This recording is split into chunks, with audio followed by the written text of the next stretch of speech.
Kamu tahu, sebagai pamannya, saya hanya ingin bilang, dia adalah orang yang sangat bahagia. Dia hampir tidak pernah sedih. Michaela Penley, seorang ibu hamil dengan 7 anak, dibunuh dengan cara yang paling mengerikan. Polisi mengatakan pria yang mengambil nyawanya seharusnya melindungi dia dan anak-anak mereka. Maksud saya rasa dia selalu berusaha membuatnya terisolasi. Kamu tahu, itu memang tanda-tanda khas dari pelaku kekerasan.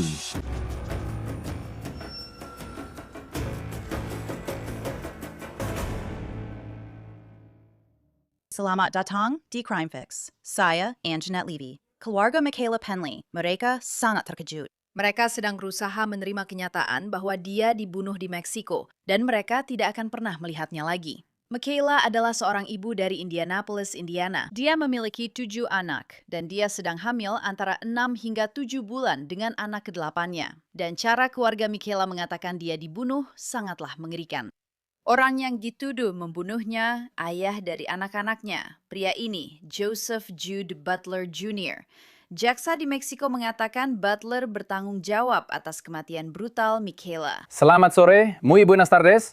Saya ingin menginformasikan perkembangan penyelidikan. Dalam bahasa Spanyol, Jaksa Jorge Abarca mengumumkan bahwa Michaela meninggal karena trauma kepala yang disebabkan oleh benda tumpul dengan bagian tajam. Abarca mengatakan Michaela mengalami beberapa luka dan lecet di berbagai bagian tubuhnya, tetapi luka di kepalanya lah yang menyebabkan kematiannya. Jenazah Michaela telah dibuang di pinggiran sebuah kota. Ia ditemukan pada tanggal 8 Juni. Jaksa penuntut menyebut kematiannya sebagai femisida, yaitu pembunuhan terhadap perempuan atau anak perempuan, korban yang menjadi sasaran karena ia adalah perempuan.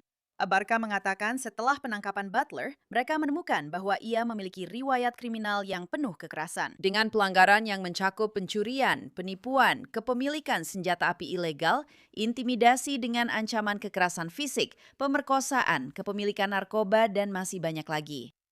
Keluarga Michaela benar-benar hancur, bahkan lebih dari sekedar hancur. Pamannya akan segera bergabung bersama saya di sini untuk membicarakan tentang Michaela dan seluruh situasi tragis ini.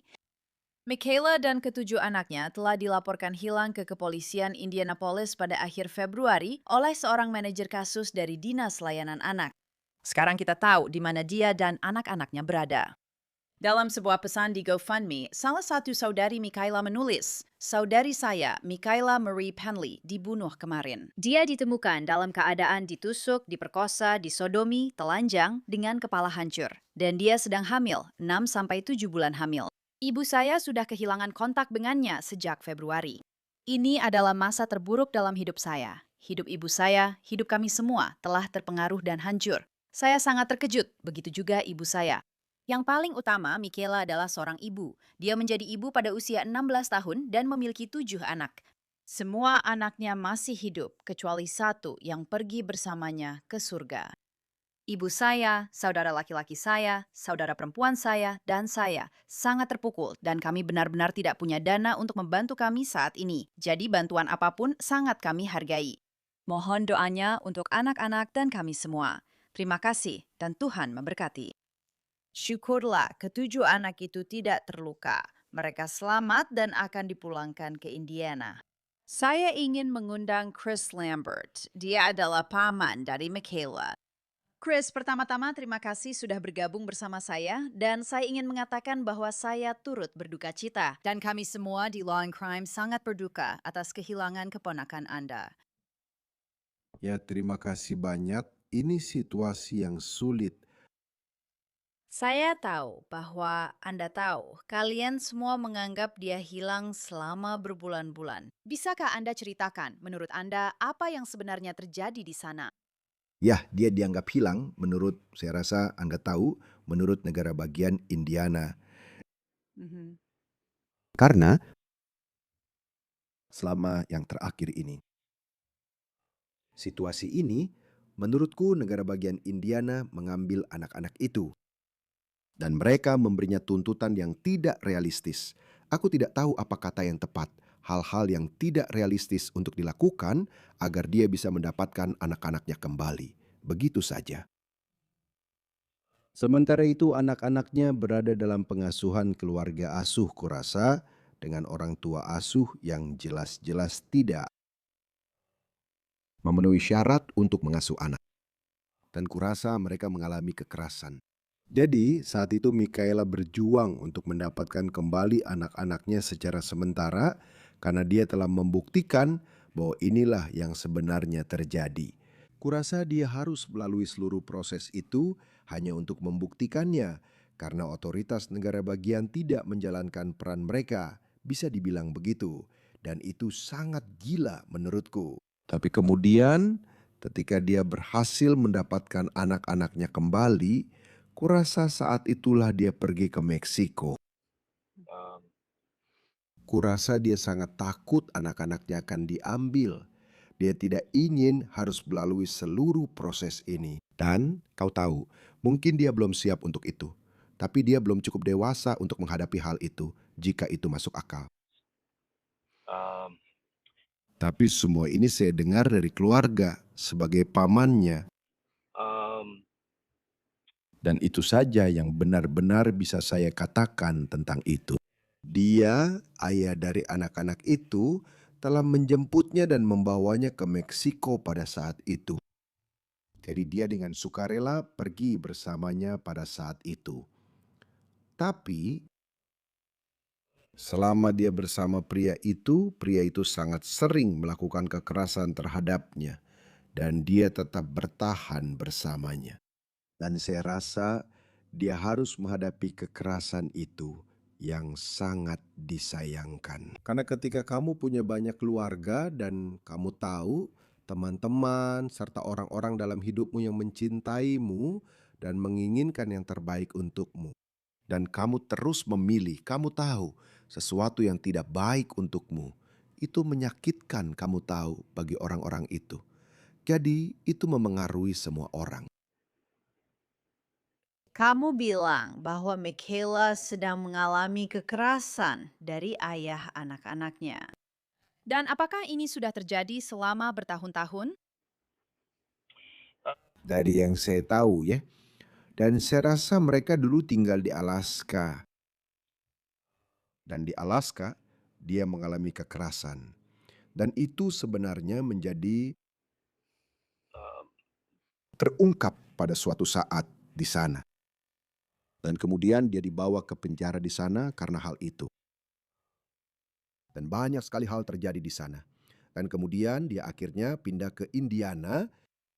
Dan itu benar-benar, maksud saya dari awal sampai akhir, benar-benar perlu ada seseorang yang menyusun seluruh kronologi ini. Bagaimana semua ini dimulai, kamu tahu. Kamu tahu, dia selalu agak menjauh dari keluarga, terutama sejak dia menjalin hubungan dengannya. Dan dia tipe pria yang tidak mau berada di sekitar pria lain karena dia tahu bahwa dia mungkin akan ditegur atau dimintai pertanggungjawaban. Dia tidak akan bisa bersikap seenaknya di sekitar pria lain, terutama pria yang kamu tahu punya rasa kepantasan.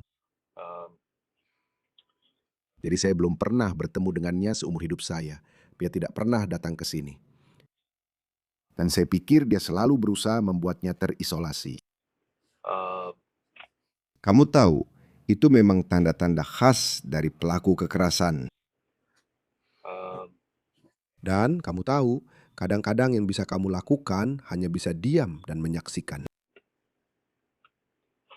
Itu sangat disayangkan, dan itu memang umum terjadi dalam hubungan yang ada kekerasan dalam rumah tangga. Kamu tahu, keluargamu. Aku sudah membaca beberapa postingan Facebook. Aku juga sudah membaca GoFundMe-nya. Keluargamu pasti sangat terluka atas apa yang terjadi pada Makaila. Um, a- apakah kamu pernah membayangkan bahwa sesuatu seperti ini akan terjadi padanya?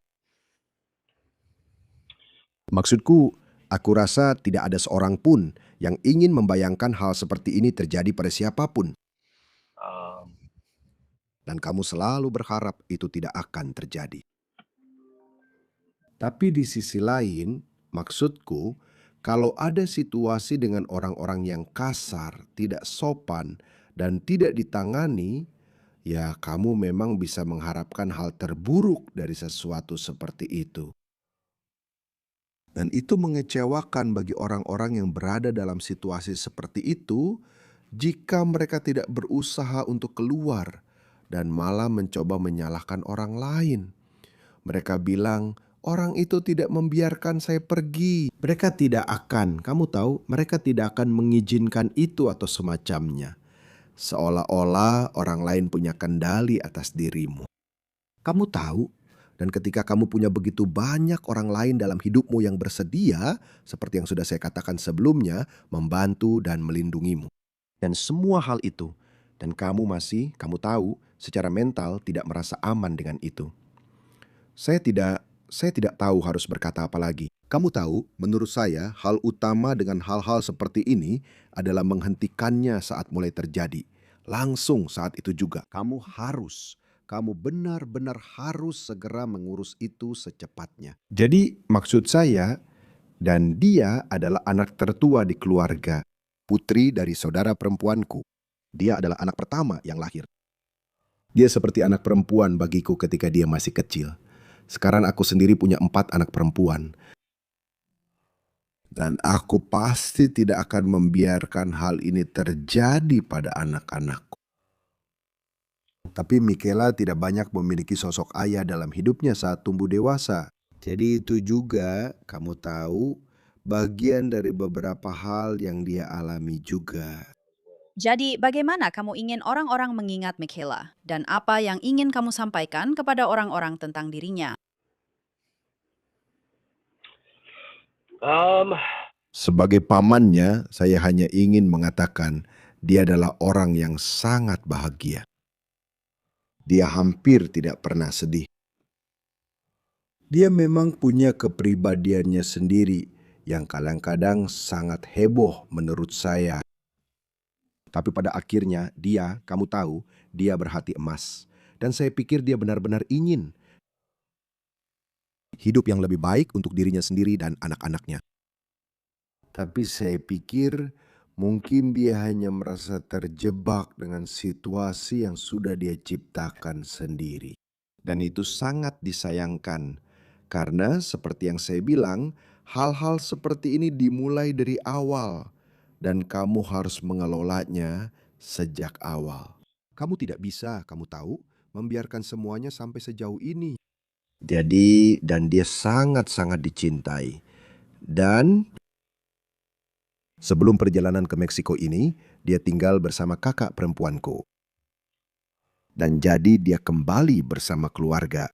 Dan kami semua punya kesempatan untuk berada dalam hidupnya. Tahu kan? Berada di sekitarnya dan anak-anaknya dan menerima itu. Dan kami melakukannya. Dan kami sedang bersiap agar mereka tinggal dan membangun hidup. Dan itu tidak pernah terjadi. Jadi itu sangat menyedihkan. Apa yang akan terjadi pada anak-anak sekarang? Apakah mereka akan dibawa kembali ke Amerika Serikat dan ditempatkan bersama keluargamu? Itulah yang menakutkan. Karena sebagai pamannya, aku sudah sering bersama anak-anak itu. Dan mereka anak-anak yang hebat. Mereka hanya butuh kasih sayang dan bimbingan dalam hidup mereka. Dan sangat menyakitkan untuk memikirkan bahwa, kamu tahu, negara atau siapapun yang berwenang akan memisahkan mereka atau secara sembarangan menempatkan mereka di rumah yang tidak layak untuk mereka, yang sama sekali bukan keluarga mereka. Tapi aku pikir mereka akan mengembalikan anak-anak itu. Aku rasa saudariku sedang berusaha mempersiapkan diri untuk mungkin mengasuh mereka. um, Dan aku juga punya anggota keluarga lain yang sepertinya setuju dengan semua ini. Seperti ingin mengambil anak-anak itu, membantu mereka, dan membiarkan mereka berkembang. um, Semuanya tetap bersama keluarga. Jadi, saya telah melihat beberapa laporan berita dan postingan yang membicarakan mereka, kamu tahu, kembali bersama Michaela. Jadi sebagai pamannya, saya bersyukur mengetahui bahwa, kamu tahu, dia tidak akan harus dikuburkan di sana. um, Dan saat ini, Yang bisa saya lakukan hanyalah, kamu tahu, berharap yang terbaik dan berdoa agar kamu tahu semuanya akan berjalan baik untuk mereka. Saya ini cuma satu orang. Saya jelas tidak mungkin menjadi orang tua asuh mereka atau semacam itu. Tapi saya selalu bisa ada di sini untuk menunjukkan cinta dan dukungan saya. Kamu tahu? Ini sangat-sangat menyedihkan, dan saya berharap anak-anak itu tetap bersama karena mereka telah kehilangan ibu mereka dengan cara yang mengerikan. Mereka saling membutuhkan. Dan ayah mereka dituduh telah mengambil nyawa ibu mereka. Jadi mereka butuh kehidupan yang stabil, dan aku berharap mereka mendapatkannya. Ya, aku juga. Dan mereka memang punya, aku pikir ayah mereka adalah anak tunggal. Dan dia masih punya ibu yang masih hidup, yang berarti nenek mereka. Tapi aku juga belum pernah melihat atau berbicara dengannya. Jadi aku tidak yakin tentang situasi itu. Dan sejujurnya, aku bahkan belum pernah mendengar namanya disebutkan selama semua ini. Aku pikir dia terus-menerus membiarkan dan mengabaikan. um, Tanda-tanda bahwa putranya telah melakukan kekerasan selama ini. Dan itu sangat disayangkan. Juga memiliki seorang nenek yang mengabaikan kekerasan yang dilakukan putranya terhadap ibu dari 7 anaknya. Setidaknya dan kemungkinan besar juga terhadap anak-anaknya sendiri. Tapi kamu tahu, dunia ini adalah tempat yang menakutkan dan kadang-kadang sulit untuk menemukan orang yang kamu tahu akan melakukan hal yang benar, kamu tahu. Iya, aku benar-benar minta maaf, Chris. Apakah ada hal lain yang ingin kamu sampaikan? Maksudku, tidak, kamu tahu, aku benar-benar sangat emosional menghadapi seluruh situasi ini sendirian. Dan aku sudah berusaha menahan air mata dan mencoba tegar menghadapi semua ini. Aku hanya, kamu tahu, hanya ingin mengatakan bahwa aku sangat mencintai keponakanku. Dan aku berharap keadilan ditegakkan atas perbuatannya. Dan aku berharap anak-anak diizinkan dan diberi kesempatan untuk berkembang dan dekat dengan keluarga. Dan kamu tahu, diberikan bekal serta apapun yang mereka butuhkan untuk berhasil. Jadi, Sekali lagi, Chris, aku sangat menyesal atas kehilanganmu. Kehilangan yang sedang dialami keluargamu dan anak-anak. Aku berharap anak-anak bisa kembali ke Amerika Serikat dan mereka semua tetap bersama. Sekali lagi, aku sangat menyesal. dan aku pikir saudariku sudah membuat semacam halaman penggalangan dana seperti GoFundMe. Dan aku tidak yakin apa yang terjadi dengan itu. Tapi itu akan menjadi cara yang bagus bagi seseorang untuk, kau tahu, setidaknya membantu menyumbang uang. Karena semua uang yang mereka berikan akan digunakan untuk anak-anak ini. Untuk makanan, pakaian, pendidikan, dan kau tahu tempat tinggal yang lain. Jadi dan kau tahu semua itu tidak murah kan? Jadi dan mereka akan membutuhkan tempat tidur. Kau tahu masih banyak hal yang harus diurus setelah ini. Jadi um, tapi saya menghargai kamu sudah meluangkan waktu untuk berbicara dengan saya, mewawancarai saya. Dan saya terkejut bahwa saya bahkan bisa sejauh ini denganmu dalam hal ini. Karena saya pernah mendapat telepon lain dan tidak menanggapinya. Jadi hanya karena saya tidak tahu harus berkata apa. Tapi hari ini terasa seperti hari Jumat buat saya. Jadi mungkin saya sedikit lebih, kamu tahu, bersemangat dan bisa menangani panggilan seperti ini. Jadi, Kami sangat menghargai kamu sudah meluangkan waktu. Dan kami akan menaruh tautan GoFundMe di bagian bawah deskripsi untuk podcast ini.